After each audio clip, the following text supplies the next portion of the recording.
अस्मद्गुरुभ्यो नमः, अस्मत्परमगुरुभ्यो नमः, अस्मत्सर्वगुरुभ्यो नमः, श्रीकृष्णपरब्रह्मणे नमः, श्रीलक्ष्मीहारपरब्रह्मणे नमः, श्रीलक्ष्मीनृसिंहपरब्रह्मणे नमः. सर्वं श्रीकृष्णार्पणमस्तु. I hope you can hear me. Okay, let me just. Yes. Yeah, just a second.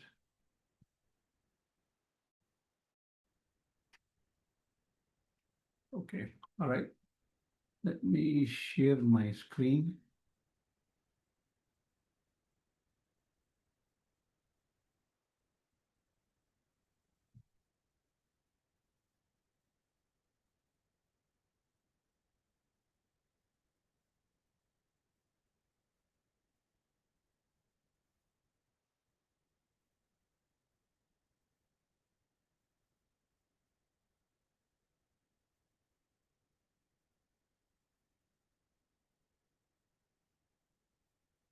Oh, okay.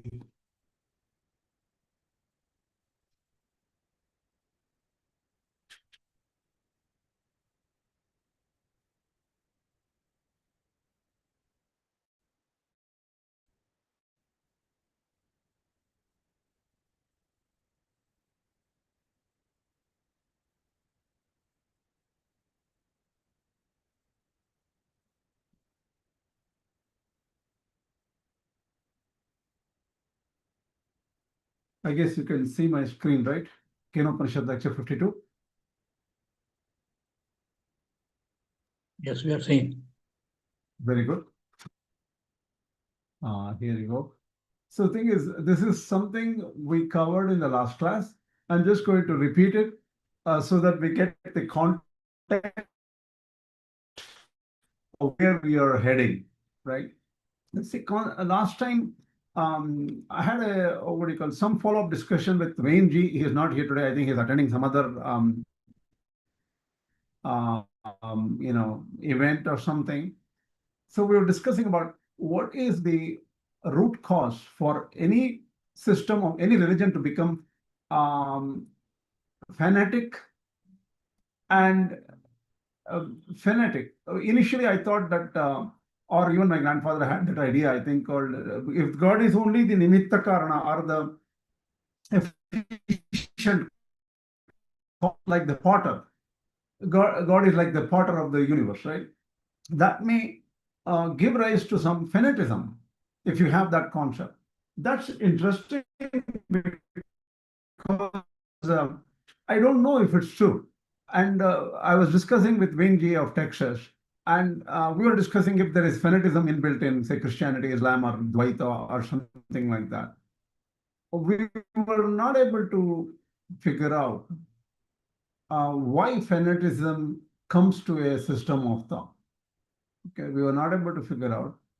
And he was suggesting that every religion is somewhat fanatic. They think that their way is the best way and the other way is wrong. I think he's right. Initially, I didn't have him. And so I thought that that's not right.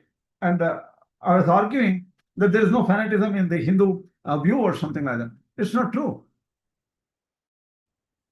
Every religion, in fact, it's human to think that their path is the right path and the other paths are wrong paths. It becomes probably a problem in every philosophical or religious path. So, I'm directly, in fact, modifying what my grandfather said a little bit here. So that fanatism should be given. If you have that you're the chosen person, God's chosen people, and the rest of them will go to hell kind of a thing, it's just that even if some people don't want to talk about it directly, if they feel in that way, it is wrong. And that comes in the way of total surrender to God. That means that you're already in the right path, you're already in the right system, right family, right place, and things like that. If you have that feeling, your surrender is not complete. Surrender means that you are dependent on God for everything. Nothing you can do it by yourself. Yourself in surrender.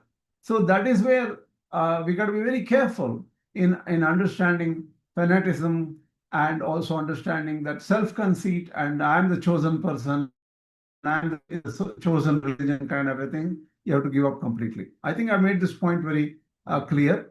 I think there is some internet problem here. Let me make sure my internet is not, hold on a second. I might be in the wrong Wi-Fi. I'll just check. Yep.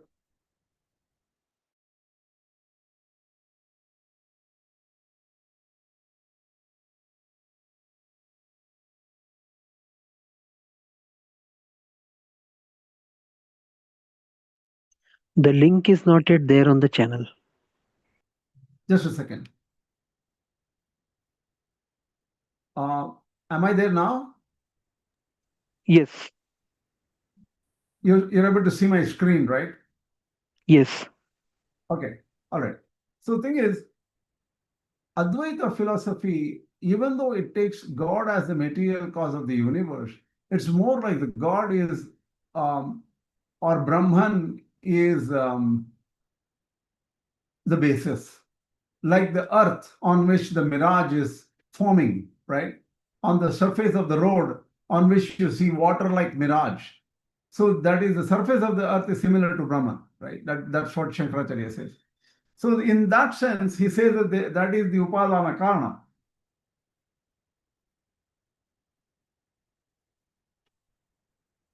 In a large way, this is fine, because that eliminates self-conceit, violence, or fanaticism, and there is an obvious abnegation or practice of renunciation in a way, right? That is very normal, and that is why Shankara's philosophy is very universal, non-personal. It is impersonal, universal, and hence a lot of people in the world sort of agree with it and even follow it. My grandfather is arguing for a different point here. He says that Shankara's philosophy does not follow from the Upanishad. It is a graft on the Upanishads. That means there's some modification done to the Upanishads to get that kind of a view. And obviously, he's talking about the instrumental cause and material cause, not directly the way, which is not natural there, and use of Māyā theory, reflection, and two levels of truth, and all those things makes it a little bit different. And what my grandfather is indicating here is surrender comes to a personal God, and God as supreme is important, and God as supreme has a personality, and what Śaṅkarācārya says, the moment personality comes, that means it's a restriction on Brahman. He is right in many ways. If you think about it, Brahman is absolute, omnipresent, omniscient, omnipotent, and everything like that. When he is everywhere, everything, how can you put a form or personality into it? The moment you put a form, there is a restriction. So he is very reasonable in thinking like that. Okay, but the way Rāmānujācārya and hence my grandfather argues is personality need not be a restriction at all. Personality is an expression of the absolute to communicate with an individual person. So there is nothing wrong in it, and there is no reduction in it. In fact, it's an enhancement of the absolute. That's the idea he is thinking. That's the way he is thinking, right? Yeah. Now, some more critique of the Upāsanā aspect of it. This will become the critical aspect of Īśāvāsya Upaniṣad, right? What is the idea here? For Śaṅkarācārya, Upāsanā is Samādhi itself. Samādhi means there is no difference between the knower, known, and the object of knowledge. So there is No different. So the self, what we people think as the ego self, that annihilates, that goes away in Samadhi, and only Brahman remains in Samadhi. That is known as the Bādha Samanadikaranya. That is only one thing remains, Brahman remains, and Jiva goes away. Similar to saying that in the illusion of the rope snake, the snake goes away, but only the rope remains. So in that sense, Śaṅkarācārya is thinking about all in the process of meditation, Upāsanā, the Jiva goes away, everything goes away, and what remains is only Brahman, that is the basis. So what my grandfather is arguing is that is not the ultimate absolute state, and that is similar to Rāmānujācārya's view that that is not the ultimate state. So it is just a rest house on the way to the final goal.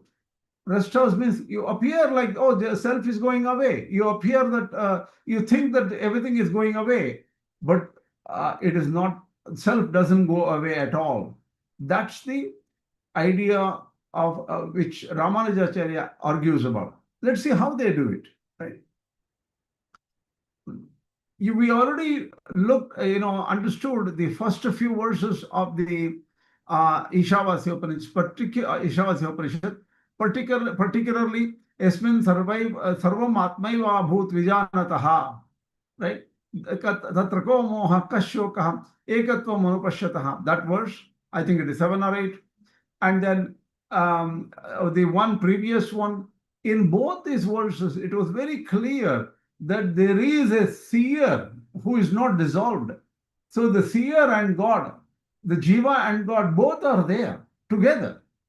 So there is a constant awareness of self and God in a super state that is beyond Samadhi. So he goes, the aspirant goes beyond Samadhi, but still there are two things there, self and God. Śaṅkarācārya says there is a unique apperceptiveness or the aparoksha, and it is direct. But what Rāmānujācārya argues is that is not actually Brahman itself there. It is actually a divinization of the self itself. That means self appears like Brahman. So it's not truly Brahman there. Because self itself is very powerful. Why is self powerful? We will deal with this a little later in this lecture when I bring in some verses from the Chandogya, which really enhances the value of self called Aham. Let's get to that later. Okay. Now coming back, there are 3 verses we talked about. Saṃbhūti, Asaṃbhūti was mentioned there. What exactly that Saṃbhūti means? It is Samīchina Bhūti or Samīchina Aishvarya. Aishvarya is glory or sovereignty. So the thing is, he gets an immediate realization of something big, right? That is known as Saṃbhūti. Saṃbhūti itself is not enough for liberation. Saṃbhūti is just something on the path. It is not enough for liberation. And it cannot be practiced independently. That is why people who only practice Saṃbhūti or some kind of a benefit on the way to, in a state of sort of Samadhi state, that is not enough. Because that has to be supplemented by Asaṃbhūti. You need, like walking straight, you need support of Asaṃbhūti. What is that Asaṃbhūti? Asaṃbhūti is total self-surrendering. That is giving up anything which is related to ours, saying that self has no independence in whatsoever. We cannot guarantee ourselves moksha. We cannot guarantee that we are in the right path. We cannot guarantee any step of progress. Only God has to help. That total dependence on God, that is what is the Asaṃbhūti. So in practicing dharana, dhyana, samadhi, dharana means keeping God in mind. Dhyana means meditating on God. Samadhi means getting absorbed into God. All these things have to be supported by feeling of total dependence on God. So let's try to go a little bit deeper here. Right? Stop me if you don't understand. Stop me, okay? No issue. Here, Śaṅkarācārya's view of Samadhi, what my grandfather, sorts of takes into view, right? He says, look, even in Samadhi, in Śaṅkarācārya's view, there is a feeling of independence as an integral freedom. Atma is unrelated to Brahma, anything in this universe, because the universe is Māyā. Atma is independent. So there is a feeling of an integral freedom inside us, that we are always different. That is, I am Atma. And I am identical to God, or I will become one with God. That is also, there is a feeling. Because there is only one God and the rest is Māyā. And rest is the non-existent. So, and that is the absolute state. Okay. Whenever my grandfather mentions the word absolute, try to understand what he's trying to say as absolute. Absolute means a perfect, unconditioned, and independent reality that exists without any limitations, dependence on other things, or subject to change, time, or other circumstances.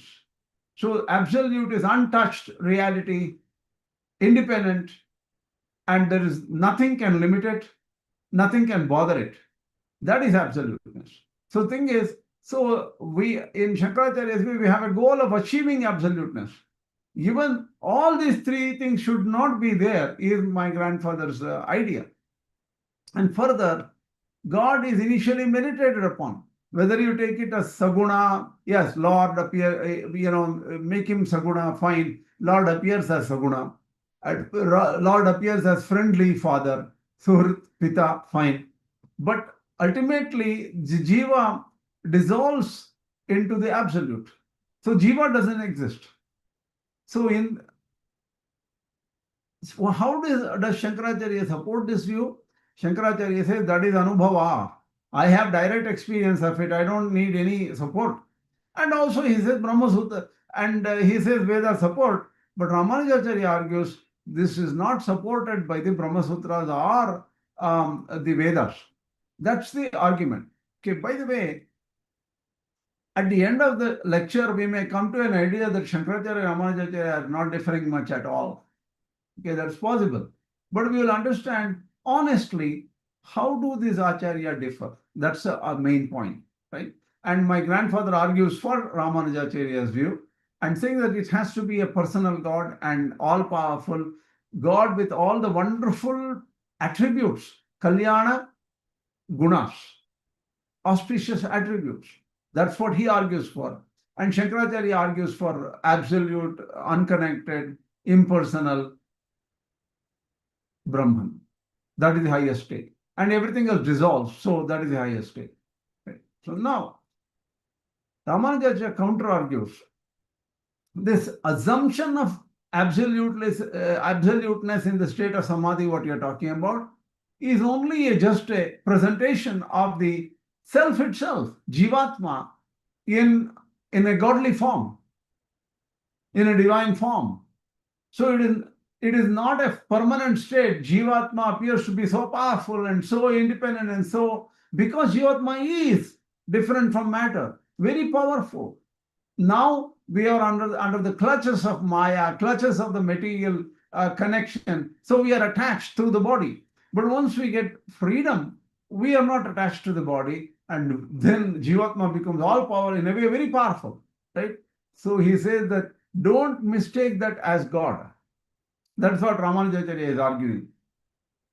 But Śaṅkarācārya's preference is there should be no distinction at that point. For knowledge, knowable distinction should not be there. Just like when in deep sleep you go and you don't see anything, you don't see the seer, nothing is experienced. In that way, it is very similar to that state when you dissolve into Brahman. That is Śaṅkarācārya's view. And that he calls it as Samādhi. So, however, what my grandfather argues here is, look, there are some negative traits, conceit, fanaticism, and feeling that liberation is inbuilt with me, like I am Atman, I am birth, that is my birthright. So Atman means I am never bound. I am already released. Why should I need moksha? This kind of a birthright attitude gives a mild form of self-conceit. He says that becomes a negative trait on the way to God. You have to give up all selfishness, all conceit. You never think that anything is your birthright, because at every moment that God is holding your hand and pushing you further. You have no capability to do anything else. Māmeva ye prapadyante Māyā metam tarantite. That is what Krishna says in the Bhagavad Gita. Total surrender means you don't feel that you have any right. That is the idea of counter argument from my grandfather. And that may be inbuilt in Śaṅkarācārya's view a little bit. So we need to be careful. So now, author means here my grandfather Saṃbhūti concludes that definition of Saṃbhūti and Asaṃbhūti means proper form of meditation. Samyama must therefore. Samyama includes three processes: dharana, dhyana, samadhi. Right? Trayam ekatra samyamaha.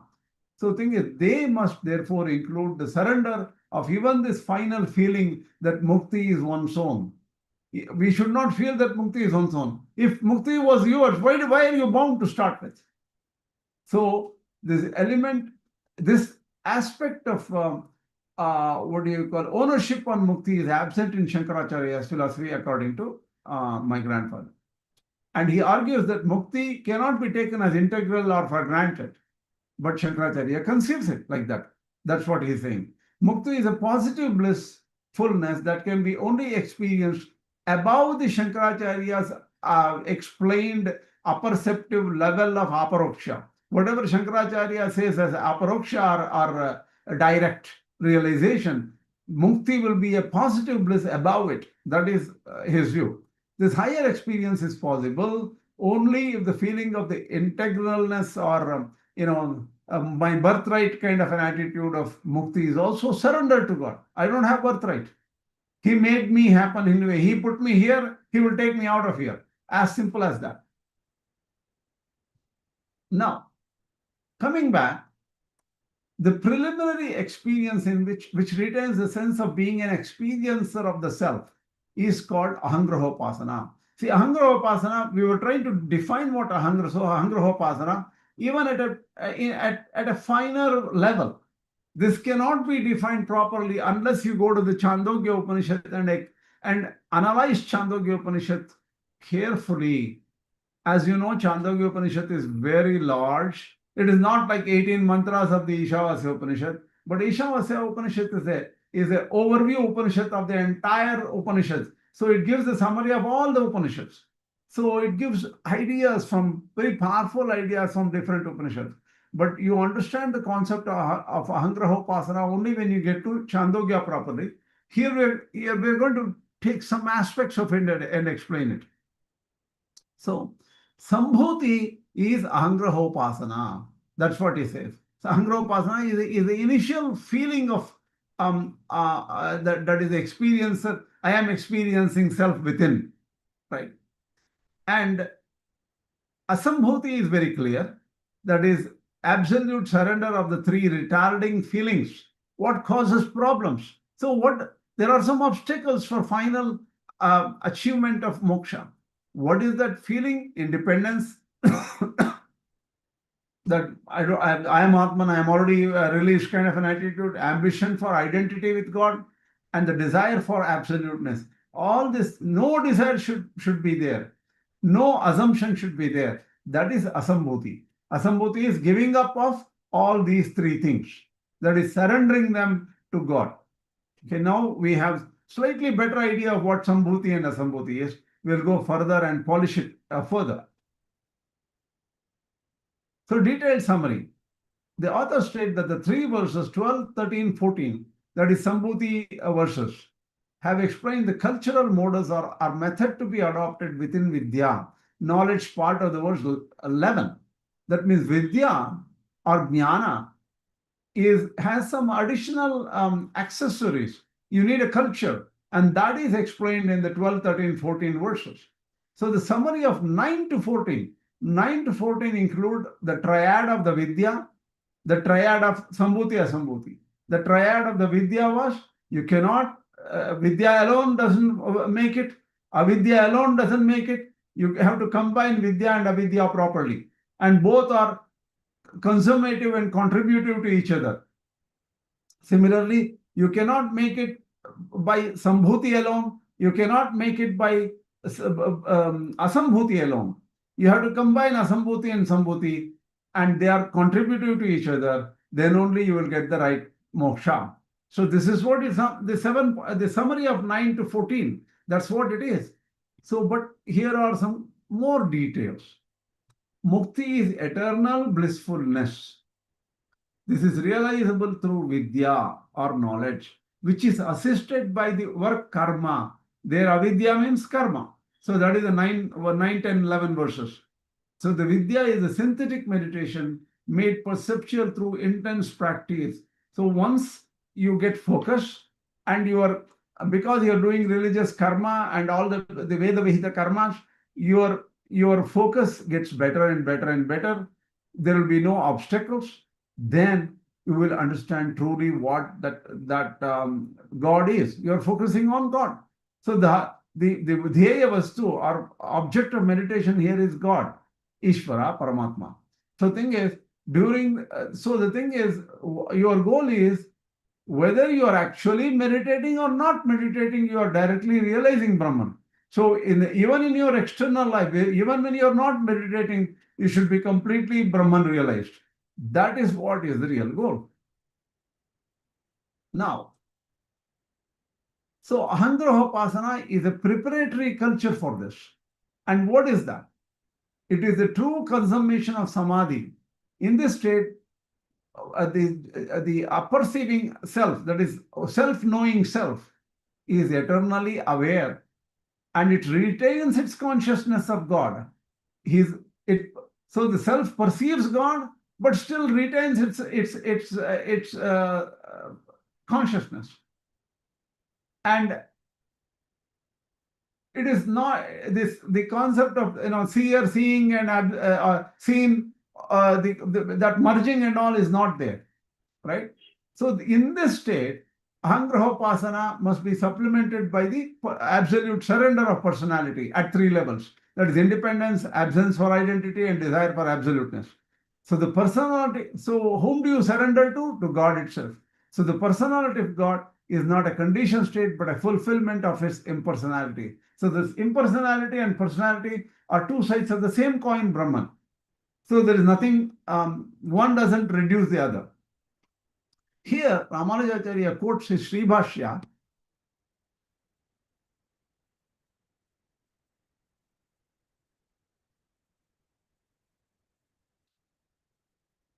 I spent some time on, where is this? In Sri Bhashya 138, there is a sutra.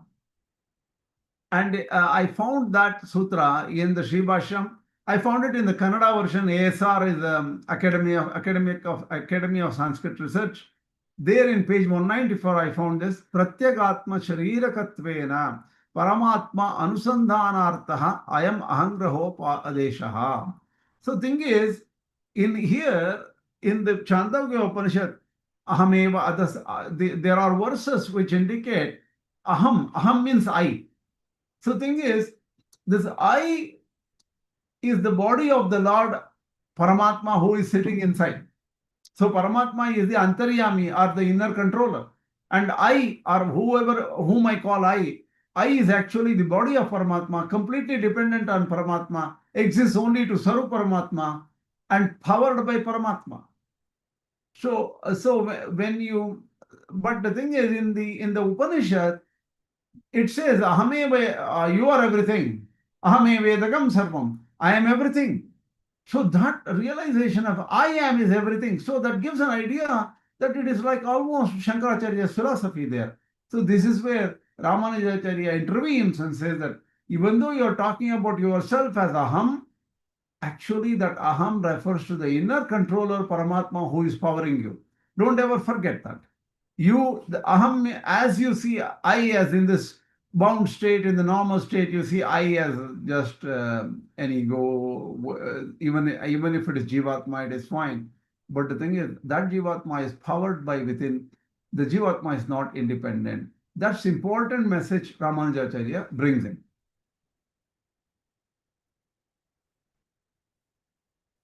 So with this idea, the Sampatanga says, look, these are some things which you need to keep in mind to go further in your Upāsanā or meditation. By the way, it will be obvious to you not today, maybe when you study Śaṅkarācārya philosophy and Śaṅkarācārya's Bhashya or the explanation of these verses. For him, these verses are sort of conflicting with his viewpoint. The reason is for Vidyā, Avidya verses. For him, Avidya and Vidyā cannot be put together. So he redefines Vidyā as something else. Avidya is okay, but Vidyā he redefines as Devata, Vidyaya Devaloka, that which gives you Devaloka, that which gives you, that is Devata Upāsanā, or becoming one with some gods or Devatas like Indra, Varuna, Rudra, something like that.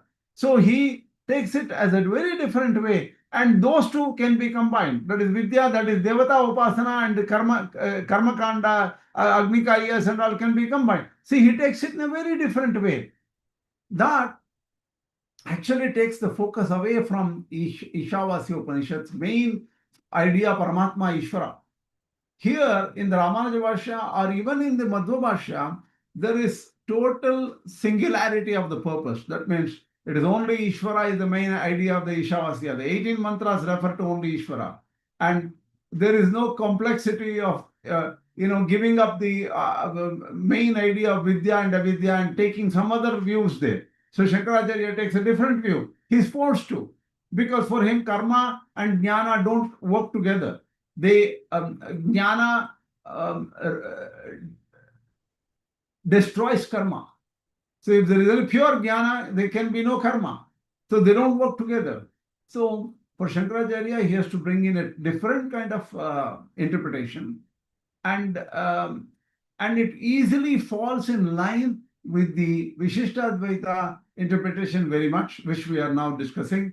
Dvaita also has a similar advantage because it doesn't deal with Māyā or anything like that, and it is natural for them. So the next is the verse of the prayer. So even this prayer here is for the lower level for Śaṅkarācārya, but this prayer is directly to the Paramatma for Rāmānujācārya. So far everything okay. We have finished 9 through 14. We are going to clarify a lot. We'll come back and clarify a lot here. But are there any questions? Everything okay? Any comments? Can you elaborate more on, you mentioned that there is a reflection of Paramatma on the self. Can you hold on 1 second? I just need to go down and come back. Just give me a second. Okay.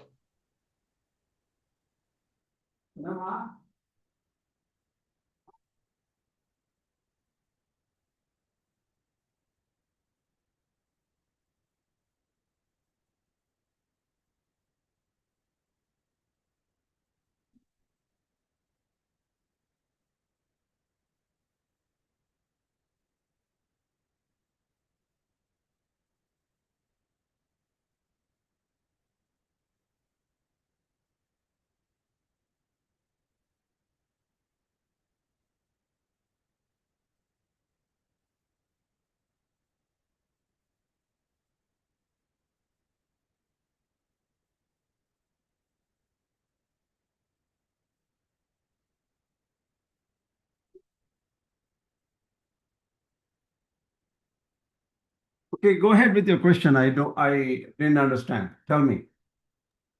Yeah. At one point you mentioned, I think it is Shankara's view that there is no merger, but the view is just Paramatma's reflection is there on the Jīvātma. Something like that you mentioned. Okay, let me clarify. See, think from this perspective. See, for Śaṅkarācārya, there is this relative reality, right? In the Correct. relative reality, everything is similar to Ramanuja system. There is Jiva. Jivas are eternal in a way. Jivas will transcend the body. That means they go from one body to the next body to the next body to the next body. So the thing is, he says that there is something solid like a Jiva, right? Mhm. But in reality, what he's saying is Jiva really doesn't exist at all. The reason is Jiva is something a uh, something associated with the uh, adjuncts. What are the Mhm. adjuncts? Body, mind, and intellect. Mhm. These are all what do you call upadhi? The term upadhi is adjuncts. Yeah. So you're assuming that there is just like having the pot space and the universal space, right? The universal Mhm. space is all over the place. When you have a pot, then you say that something is inside the pot. Oh, this is pot space. Really Mhm. speaking, the space is one. Mhm. So, but the spot space is assumed because of the pot. Similarly, there's a body, mind, and intellect, and you're restricting that one um, Paramatma or one Brahman as a Jīvātma, which is restricted to your particular body, mind, intellect, and your own set of mind and its mind's recollection of the past and samskaras and everything sitting in you, right? Mhm. Mhm. So Yeah. one way of looking at it is this pot space kind of a thing. The other way of looking at it is Brahman himself is reflected, like how one sun is reflected on different surfaces of water and other reflecting surfaces, right? Mhm. Mhm. Yeah. So the thing is, these are two concepts Śaṅkarācārya uses, and also the snake rope concept Śaṅkarācārya uses to explain how jivas are there, right? Yeah. What happens is a perfect example to explain is the snake is imagined, right? The snake doesn't Mhm. exist. Mhm. So what happens is in the process of upasana or meditation, Mhm. what is assumed to be like the Jīvātma, which is similar to the snake, or which is like the allegory of the snake, right? Mhm. The self, the body, the mind, intellect, all these things are referring to the snake. Mhm. The snake falls off. Snake is never there. Snake escapes. Snake was never Mhm. there to start with. So Mhm. what happens? What remains is the rope only. That is Brahman. So in Okay. the process of meditation, all the unreal will fall off and Mhm. only real exists for Okay. Śaṅkarācārya. Okay. Yeah. Makes sense. All right. Okay. Next. Any other question? There's some sort of confusion is there. The thing is, for a Agnani, during the process of meditation, as you told, the notion of snake falls off and rope is seen, right? Yes. For Agnani. But at the same time, we also know that Shankara says that Ishvara is the creator, all those things are also there. It True. gives a thought. It gives a thought whether whether there is an Ishvara at some point of time, that Sadvidya, according to Sadvidya, when nothing was there, according to Shankara, Saguna Brahman started, he created. That is the kind of idea we get. But looking at, hearing all these things, we also get a thought whether God is the creator or an ignorant man creates the idea of God. There is some sort of confusion. Okay, I understand. So God is a creation in our own ignorance. In a way, it is right. That's what Śaṅkarācārya says. Because Saguna, see, what he says is, you are assuming God has all these gunas. The gunas include all omnipotence, which includes creatorship, sustenance, maintenance of the universe, and dissolution of the universe, and also nigraha, anugraha, that means giving boons and punishing people. All these things are powers, right? You assume that these powers are there. In reality, such powers don't exist. The sagunatva is assumed by you, and it will be there forever till you go away from the complexity of this triad of object of knowledge, knower, and the means of knowing. Once it goes away, Brahman dissolves into only the Nirguna aspect. There is no Saguna. Saguna is also a product of some illusion. So we are all in the illusory world.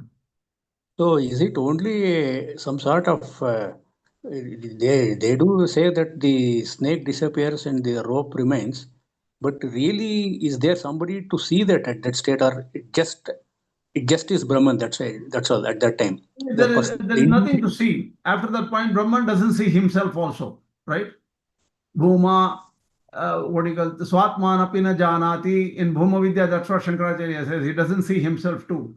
Everything dissolves into that Nirguna Brahman. So the very meditator himself is gone. That dissolves. Exactly. That is why neti neti. That means negation of everything other than Brahman is the process of meditation. Not this, not this, not this. When everything goes away, what remains is Brahman. But then, are we not saying that there is no God itself, because nobody can verify it, right? Because Brahman himself is not able to see the Brahman. So there is nothing to verify also, right? There is no way to say. Because there is no way to verify, so nothing exists. Nobody is there to verify, basically. Yeah. So it doesn't exist at all, right? That's kind of... It's very good. No. The question, Brahman is the only thing which exists. That's what he says. So, really speaking, there is Sarva Pratyaksha. He says that is all these things are happening only because of Brahman. So he says that if you are speaking, Brahman is there. If you are thinking, Brahman is there. All these things are just proof of Brahman. So because of Brahman, all these things are happening. So that is Sarva Pratyaksha. He says that everybody can realize that. Brahman can never be denied. As long as if I am not there, suppose I die and I am not there, somebody else is there, somebody else is experiencing, something, the world is going on. So as long as activities are there, Brahman is the cause for all those things. It is the basis. Without Brahman, there is no reflection. There is no activity of reflection. Without the surface on the road, you cannot have a mirage. The illusion of the mirage, the water illusion doesn't exist if there is no surface. So that is undeniable. In fact, if you deny that, then Advaita will become Buddhism, Anatmavada. Right? And Śaṅkarācārya heavily criticized. Exactly, that is what was going on in my mind, actually. True. Śaṅkarācārya criticizes that view. But there is a difference, isn't it there? In Buddhism, okay, they will tell there is void. But in Shankara's view, there is Brahman, but we won't even know it then. That doesn't matter. But you know it as Saguna Brahman. See, for Śaṅkarācārya, Krishna is important. You will realize Krishna. Will he be kind? Yes. He is merciful. He will give you. He will guide you. He will do everything. He is a friendly father. All these things are real. In the relative world, there is only a switch. The relative world goes and becomes absolute at the final level, not here. Believe me, for all practical purposes, Ramanuja philosophy and Shankara philosophy is almost common. Bhakti is there, devotion is there, everything is accepted. Look at the Bhagavad Gita Bhashya, surrender, prapatti, everything is accepted. And at some level beyond your cognition, that becomes a Nirguna Brahman, that's all. That is true, but in all his works, he stresses that the identity between the Jiva and Ishvara, that is the one which they have to focus in the Advaitic view. I didn't understand. Repeat. According to Shankara, in almost all his works, initially it is true, like you told, that he also prays Saguna Brahman. Saguna Brahma's grace is required. All those things are fine. But for moksha, It is only the Jiva Ishvara Aikya only that he says we have to stress upon. See, we have to stress upon means what? How will that happen? See, in Bhagavad Gita Bhashya, it is amazing. He says, without the surrender to Lord Krishna, you will not get the Jiva Brahmaikya.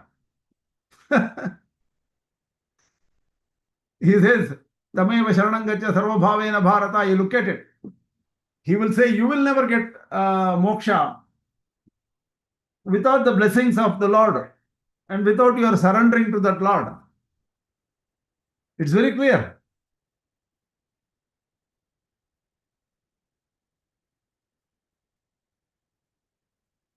But moksha, according to him, is Jiva Ishvara Aikya only. Even though God is, by God's grace only we... Jiva Ishvara Aikya is what? The Jiva falls off and Ishvara exists. That's all there.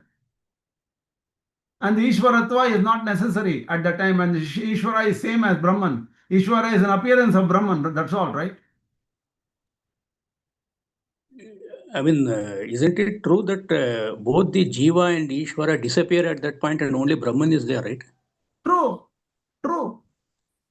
See, the question of higher level of disappearance. Okay. First, Jiva disappears into Ishvara. Ishvara becomes the witness, only the Sakshi. And the Sakshi disappears into Nirguna Brahman. There is nothing to see for Sakshi. Sakshi can only see the unreal world of the Māyā. And Māyā doesn't exist for Brahman. So the Sakshi, so it is hierarchical in a way, one after the one, after the one, after the other. That's how it is explained in the Bhagavad Gita also, in the Śaṅkarācārya. But some believe that Tattvamasi, for a very jnani-oriented person, if he just hears the word Tattvamasi, boom, everything goes away for him. And his body still exists only for the purposes of prarabdha karma, and that also falls off.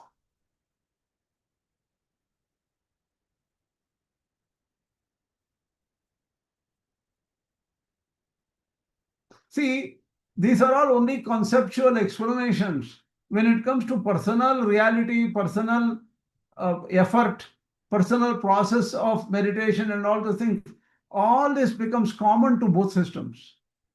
There also bhakti is there. There also karma, jnana, bhakti, everything comes. These are all at some conceptual level, the way switches are explained are different. That's all.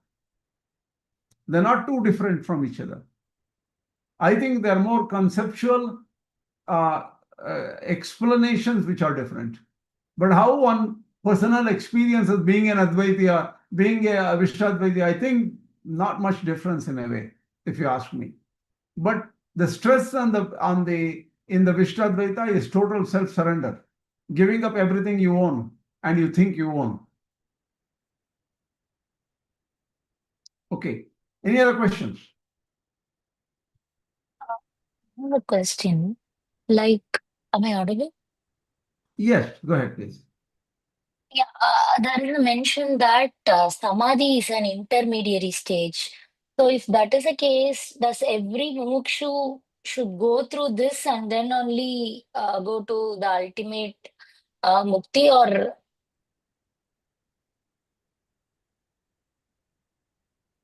See, Samadhi, yes, if the normal path is everybody should go through some Samadhi and then only to go through the higher level of realization of Paramatma.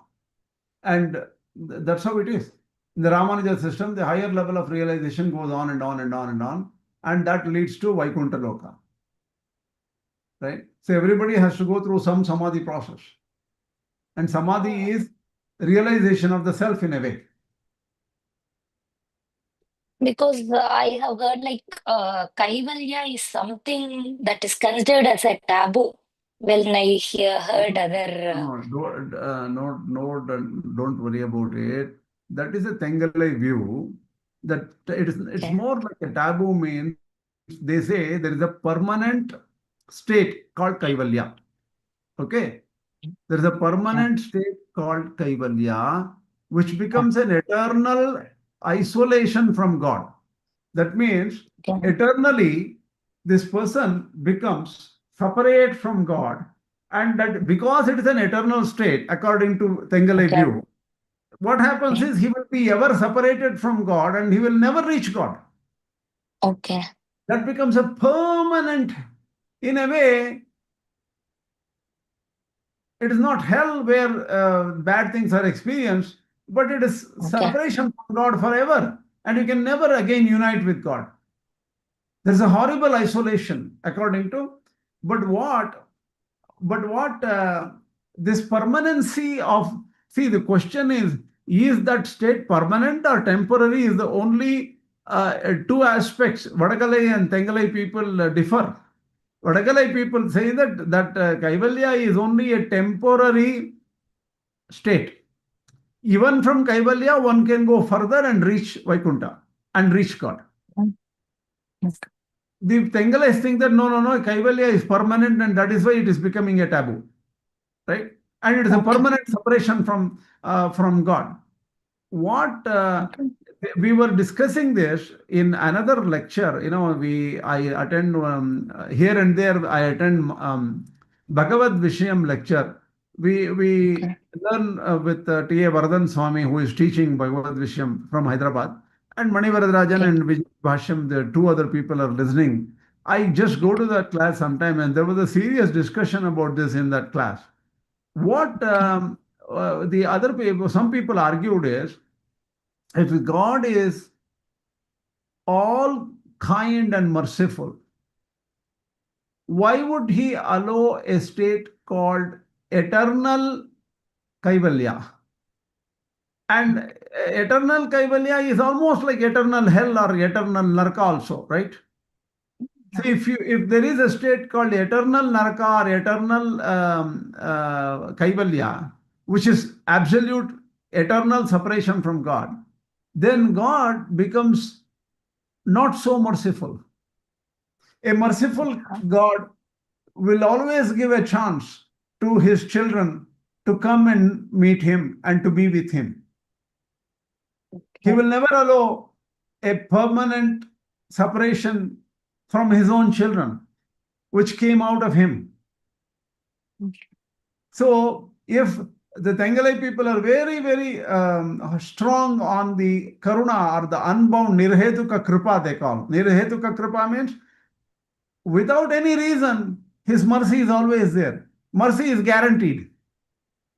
If mercy is guaranteed, why would he allow a particular eternal Kaivalya?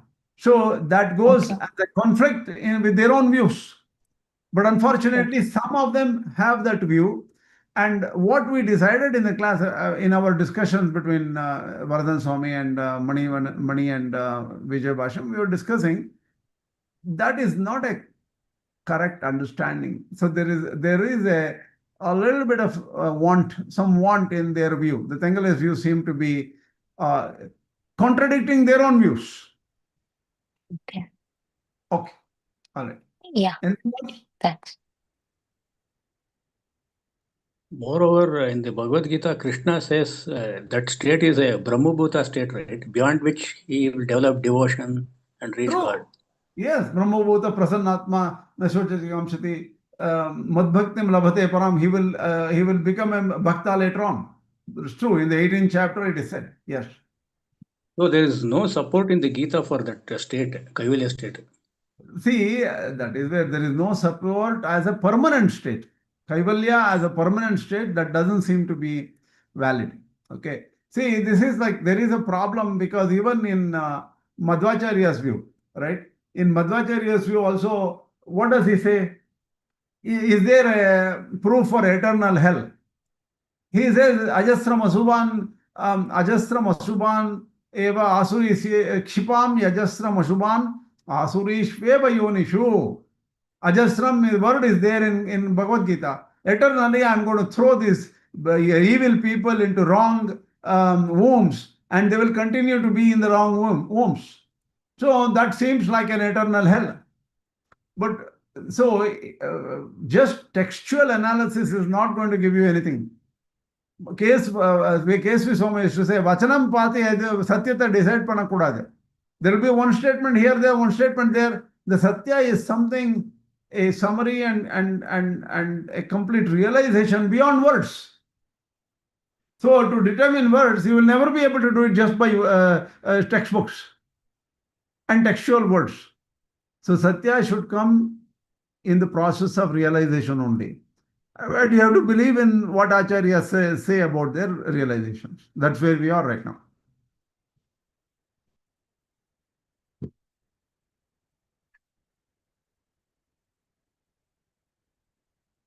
Today we are running late. So we will have a class tomorrow, same time at 8 p.m.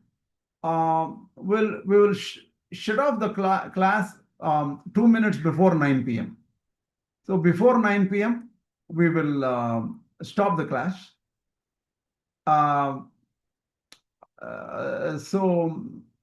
We'll continue tomorrow if you don't have any other questions today. Any other questions?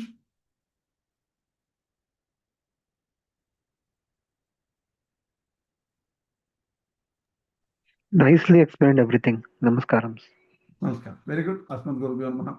Asmat Param Gurubhyo Namaha. Atma Sarva Gurubhyo Namaha. Shri Krishna Parabrahmane Namaha. Shri Lakshmi Nrsimha Parabrahmane Namaha. Shri Lakshmi Hayavadana Parabrahmane Namaha. Sarvam Shri Krishna Namaste. Namaskaram. Namaskar.